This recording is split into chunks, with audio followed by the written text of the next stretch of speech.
Hi everyone, welcome back. മറ്റൊരു വീഡിയോയിലേക്ക് എല്ലാവർക്കും ഒരിക്കൽ കൂടെ സ്വാഗതം. നിങ്ങളുടെ വാഹനത്തിന് ഏതെങ്കിലും രീതിയിലുള്ള ഫൈൻ വന്നിട്ടുണ്ടോ? എങ്ങനെ അറിയാം? എങ്ങനെ പിഴയടക്കാം? നിങ്ങൾ ടൂ വീലറിൽ സഞ്ചരിക്കുന്ന സമയത്ത് ഹെൽമെറ്റ് വെക്കാതെ വാഹനം ഓടിച്ചിട്ടുണ്ടെങ്കിൽ, അല്ലെങ്കിൽ കാറിൽ സഞ്ചരിക്കുന്ന സമയത്ത് സീറ്റ് ബെൽറ്റ് ധരിച്ചിട്ടില്ല എങ്കിൽ നിങ്ങളുടെ വാഹനത്തിൽ MVD, അതായത് motor vehicles department AI camera ഉപയോഗിച്ച് പിഴ ചുമത്തിയിട്ടുണ്ടാകും. ഇത്തരത്തിൽ നമ്മുടെ വാഹനത്തിന് പിഴ ചുമത്തുന്നത് നമ്മുടെ RC ബുക്കിൽ നമ്മൾ മൊബൈൽ നമ്പർ ആഡ് ചെയ്തിട്ടുണ്ടെങ്കിൽ നമുക്കൊരു SMS ആയിട്ട് വരുന്നതായിരിക്കും നമ്മുടെ മൊബൈലിലേക്ക്. ചിലപ്പോൾ SMS വരുന്നതിന് താമസം ഉണ്ടായേക്കും. അതല്ലെങ്കിൽ മൊബൈൽ നമ്പർ ആഡ് ചെയ്തിട്ടില്ലെങ്കിലും നമുക്ക് ഈ ഒരു മെസ്സേജ് വന്നിട്ടുണ്ടായില്ല. അപ്പോൾ നമുക്ക് പിഴയൊന്നും വന്നിട്ടില്ല എന്നായിരിക്കും കരുതുന്നുണ്ടാകും. അപ്പോൾ ഇതുപോലെ നമ്മുടെ വാഹനത്തിന് ഏതെങ്കിലും രീതിയിൽ MVD പിഴ ചുമത്തിയിട്ടുണ്ടെന്ന് ഇങ്ങനെ നോക്കാം. ഉണ്ടെങ്കിൽ എങ്ങനെ ഈ പിഴ അടക്കാം എന്നുള്ളതാണ് ഈ ഒരു വീഡിയോയിലൂടെ നമ്മൾ നോക്കാനായിട്ട് പോകുന്നത്.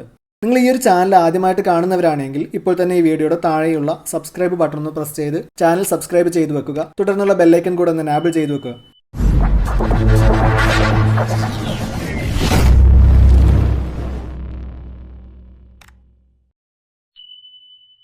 അപ്പോൾ നമ്മൾ ആദ്യം നമ്മുടെ ബ്രൗസർ ഒന്ന് ഓപ്പൺ ചെയ്ത് കൊടുക്കുക. അതിനുശേഷം ഇവിടെ സെർച്ച് ബാറിൽ ഈ ചലാൻ പേയ്മെൻറ്റ് എന്ന് ടൈപ്പ് ചെയ്ത് ശേഷം ഒന്ന് സെർച്ച് ചെയ്ത് കൊടുക്കുക.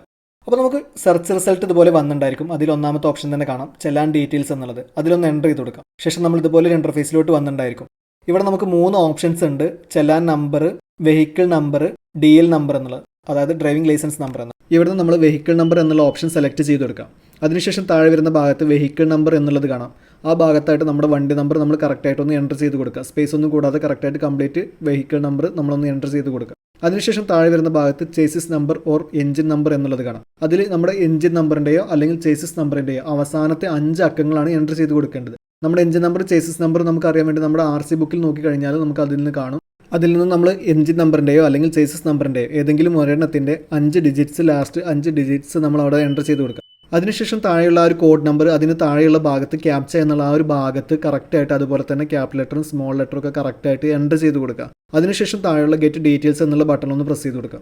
ശേഷം ഇവിടെ താഴ്ഭാഗത്തോട്ട് സ്ക്രോൾ ചെയ്ത് കൊടുത്ത് കഴിഞ്ഞാൽ ഇവിടെ താഴെ നമ്മുടെ വണ്ടിക്ക് വന്നിട്ടുള്ള എല്ലാ ഫൈനുകളും നമുക്ക് ഇവിടെ നിന്ന് കാണാനായിട്ട് സാധിക്കും. അതിൽ ചെല്ലാൻ എന്നുള്ളതിൽ എൻ്റർ ചെയ്ത് കൊടുത്തു കഴിഞ്ഞാൽ നമ്മുടെ വണ്ടിക്ക് വന്നുള്ള ആ ഒരു ഫൈനിൻ്റെ ഡീറ്റെയിൽസ് ഒക്കെ നമുക്ക് കറക്റ്റായിട്ട് കാണാൻ പറ്റും. ഏത് സ്ഥലത്തു നിന്നാണ്, എന്താണ് പിഴ ചുമത്തിയിട്ടുള്ളത് തുടങ്ങിയ ഡീറ്റെയിൽസ് ഒക്കെ കാണാൻ നമുക്ക് ആ ഒരു വിൻഡോ ഓപ്പൺ ആയി വന്നിട്ടുണ്ടായിരിക്കും. അപ്പോൾ ആ ഒരു ഭാഗത്ത് നോക്കി കഴിഞ്ഞാൽ നമ്മുടെ വാഹനത്തിൻ്റെ ഫൈൻ ഈടാക്കിയിട്ടുള്ളത് എന്ത് റീസൺ ആണ്, എന്തൊക്കെയാണെന്നുള്ള കംപ്ലീറ്റ് ഡീറ്റെയിൽസ് നമുക്ക് അവിടെ നിന്ന് കാണാം. ശേഷം നമുക്കിവിടെ പേ നൗ എന്നുള്ള ഈ ഒരു ഓപ്ഷൻ ഒന്ന് പ്രസ് ചെയ്ത് കൊടുത്തു കഴിഞ്ഞാൽ നമുക്ക് ഇതുപോലെ ഒരു ഇൻ്റർഫേസ് വന്നിട്ടുണ്ടാകും. മൊബൈൽ വെരിഫിക്കേഷൻ എന്നുള്ളതാണ്. അവിടെ നമ്മുടെ ഒരു മൊബൈൽ നമ്പർ നമ്മളൊന്ന് എൻ്റർ ചെയ്ത് കൊടുക്കുക. അതിനുശേഷം സെൻഡ് OTP എന്നുള്ള ബട്ടൺ ഒന്ന് പ്രസ് ചെയ്ത് കൊടുക്കുക. അപ്പോൾ നമ്മുടെ മൊബൈലിലേക്ക് നമുക്കൊരു OTP വരുന്നതായിരിക്കും.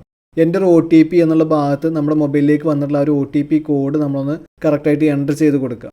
അതിനുശേഷം ഇവിടെ താഴെ സബ്മിറ്റ് എന്നുള്ള ഈ ബട്ടൺ ഒന്ന് പ്രസ് ചെയ്ത് കൊടുക്കുക. ശേഷം നമ്മൾ ഇതുപോലെ ഒരു ഇൻ്റർഫേസിലോട്ടായിരിക്കും വന്നിട്ടുണ്ടായിരിക്കും. അവിടെ നമ്മുടെ പേയ്മെൻറ്റ് ഗേറ്റ് വേണം. അവിടെ നമ്മൾ പേയ്മെൻറ്റ് ചെയ്യുന്നതിൻ്റെ പേയ്മെൻറ്റ് ID കാണാം, അതിൻ്റെ എമൗണ്ട് കാണാം. അതിന് താഴെയായിട്ട് സെലക്ട് പേയ്മെൻറ്റ് ഗേറ്റ് വേ എന്നുണ്ട്. അവിടെ നമ്മൾ ആരോഗ്യം ഉപയോഗിച്ചുകൊണ്ട് ഈ ട്രഷറി എന്നുള്ളത് സെലക്ട് ചെയ്ത് കൊടുക്കുക. അതിനുശേഷം താഴെയായിട്ട് I accept terms and conditions എന്നുള്ളൊരു കോളുണ്ട്, അതിലൊന്ന് ടിക്ക് ചെയ്ത് കൊടുക്കുക. അതിനുശേഷം താഴെയുള്ള കണ്ടിന്യൂ എന്നുള്ള ഈ ബട്ടണിലൊന്ന് പ്രസ് ചെയ്ത് കൊടുക്കുക. അതിനുശേഷം അടുത്തായിട്ട് വരുന്നത് നമ്മുടെ പേയ്മെൻറ്റ് ഓപ്ഷൻ സെലക്ട് ചെയ്ത് കൊടുക്കാനുള്ള ഓപ്ഷൻ. അതിൽ ഒന്നാമതായിട്ട് വരുന്നത് നെറ്റ് ബാങ്കിങ് എന്നുള്ളതാണ്. നെറ്റ് ബാങ്കിങ് ഡയറക്റ്റ് ഉള്ളതിൻ്റെ ലിസ്റ്റ് അവിടെ കൊടുത്തിട്ടുണ്ട്, ബാങ്കുകളുടെ ലിസ്റ്റ് കൊടുത്തിട്ടുണ്ട്. അപ്പോൾ അതിൽ നിന്ന് ഓപ്ഷൻ ഉള്ളവർക്ക് അത് സെലക്ട് ചെയ്ത് കൊടുക്കുക. അല്ലാത്തവർക്ക് പേയ്മെൻറ്റ് ഗേറ്റ് വേ 1, ഗേറ്റ് വേ 2 എന്നിങ്ങനെ 2 ഓപ്ഷൻസ് ഉണ്ട്.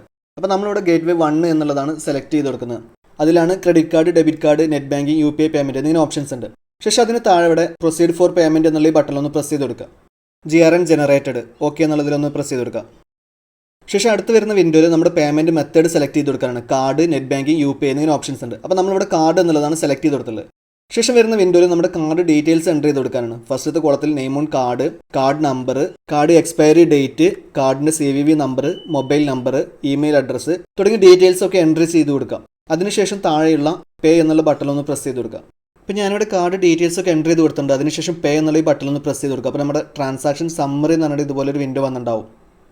അവിടെ പേ എന്നുള്ള ബട്ടണൊന്നും കൂടി പ്രസ് ചെയ്ത് കൊടുക്കുക. അതിനുശേഷം നമ്മുടെ മൊബൈലിലേക്ക് നമുക്കൊരു SMS വന്നിട്ടുണ്ടായിരിക്കും. അവിടെ നമ്മുടെ SMS വന്നിട്ടുള്ള ഒരു OTP കോഡ് എൻ്റർ ചെയ്ത് കൊടുക്കുക. അതിനുശേഷം താഴെയുള്ള കൺഫേം എന്നുള്ള ഈ ബട്ടണിൽ പ്രസ് ചെയ്ത് കൊടുക്കുക. Challan payment has been received successfully. അപ്പോൾ നമ്മുടെ പേയ്മെൻറ്റ് നമ്മൾ സക്സസ്ഫുൾ ആയിട്ട് പേ ചെയ്ത് കഴിഞ്ഞിട്ട് ഇനി നമുക്ക് ആ ഒരു റെസിപ്റ്റ് പ്രിൻറ്റ് എടുക്കുന്നുണ്ടെങ്കിൽ താഴെയുള്ള ജനറേറ്റർ പ്രിൻറ്റ് റെസിപ്റ്റ് എന്നുള്ളതിലൊന്ന് പ്രസ് ചെയ്ത് കൊടുത്തു കഴിഞ്ഞാൽ നമുക്ക് ആ ഒരു റെസിപ്റ്റ് പ്രിൻറ്റ് എടുക്കാനായിട്ട് സാധിക്കും.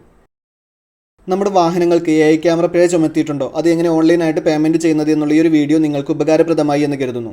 വീഡിയോ ഇഷ്ടപ്പെട്ടെങ്കിൽ ലൈക്ക് ചെയ്യുക. അതുപോലെ തന്നെ മറ്റുള്ളവർക്ക് കൂടെ ഉപകാരപ്പെടുന്നതിന് വേണ്ടി ഒന്ന് ഷെയർ ചെയ്ത് കൊടുക്കുകയും ചെയ്യുക. ഉപകാരപ്രദമായ മറ്റൊരു വീഡിയോയുമായി വീണ്ടും വരാം.